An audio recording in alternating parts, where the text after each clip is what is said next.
Nous en avons déjà parlé, certaines figures traversent les siècles en silence, presque oubliées, alors même qu'elles incarnaient autrefois un esprit de leur temps. Michel d'Amboise fait partie de ces personnages que l'histoire a discrètement relégués aux oubliettes de la mémoire. Pourtant, son parcours éclaire un moment passionnant de notre passé, celui de la Renaissance, où science, poésie et astrologie s'entremêlaient avec ferveur. Nous sommes au XVIe siècle. La France sort du Moyen-Âge et l'esprit de la Renaissance souffle sur l'Europe. Les idées circulent, la médecine progresse, les arts fleurissent et les disciplines naguère séparées s'entrelacent. À cette époque, l'astrologie n'est pas considérée comme une croyance marginale ou comme un divertissement populaire. Elle est un savoir sérieux, savant, rigoureusement enseigné dans les universités au même titre que la médecine ou l'astronomie. Et Michel d'Amboise évolue dans ce climat intellectuel. Issu d'une famille noble de Touraine, il est d'abord poète, remarqué à la cour pour son style raffiné et ses vers inspirés. Il est également médecin, un médecin de la Renaissance, c'est-à-dire un homme formé aux textes anciens, mais aussi ouvert aux courants nouveaux qui traversent l'Europe. Mais ce qui rend sa figure particulièrement remarquable, c'est son rapport à l'astrologie. Pour lui, comme pour de nombreux savants de son époque, il n'y avait pas de contradiction entre la médecine et l'astrologie, bien au contraire. À ses yeux, comprendre le corps humain impliquait de connaître les influences célestes qui s'exerçaient sur lui. Il soignait selon les saisons, les phases de la lune, les positions des planètes. Chaque tempérament, chaque maladie, chaque crise devait être relié au ciel. C'était une évidence pour lui et pour beaucoup de ses contemporains. L'homme était un microcosme, un reflet du grand univers.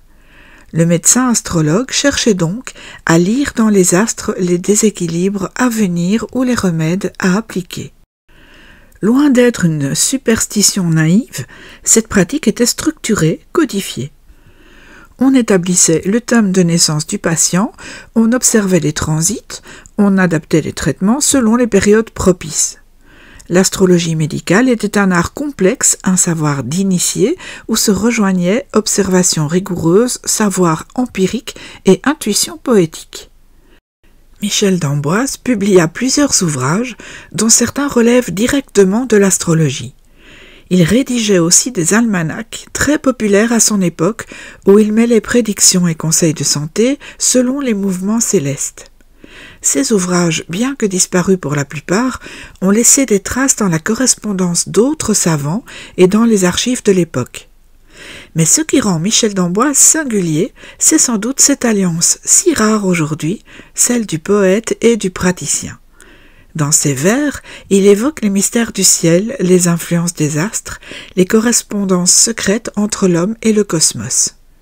Il voyait dans l'astrologie une voie d'accès au sens caché des choses, un langage symbolique qui donnait du relief à la vie humaine.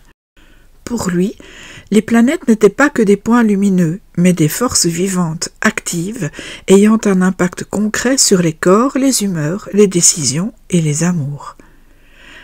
La Renaissance n'opposait pas la raison et l'intuition, ni la science et la poésie. Michel d'Amboise incarne cette époque où le médecin pouvait aussi être un poète astrologue et où chercher à guérir l'homme, c'était chercher à le comprendre dans son rapport à l'univers. Cela peut nous paraître lointain, et pourtant, cette vision globale, cette manière de replacer chacun dans une trame plus vaste, peut encore résonner. À travers la figure de Michel d'Amboise, c'est une autre manière de penser l'astrologie que l'on redécouvre. Une astrologie savante, enracinée dans les savoirs anciens, ouverte à la complexité humaine et jamais coupée de la beauté du monde. Il ne s'agissait pas de prédire pour dominer, mais de lire pour soigner. Et dans ce geste, dans cette attitude profondément humaniste, il reste une inspiration intacte. À bientôt pour un prochain épisode.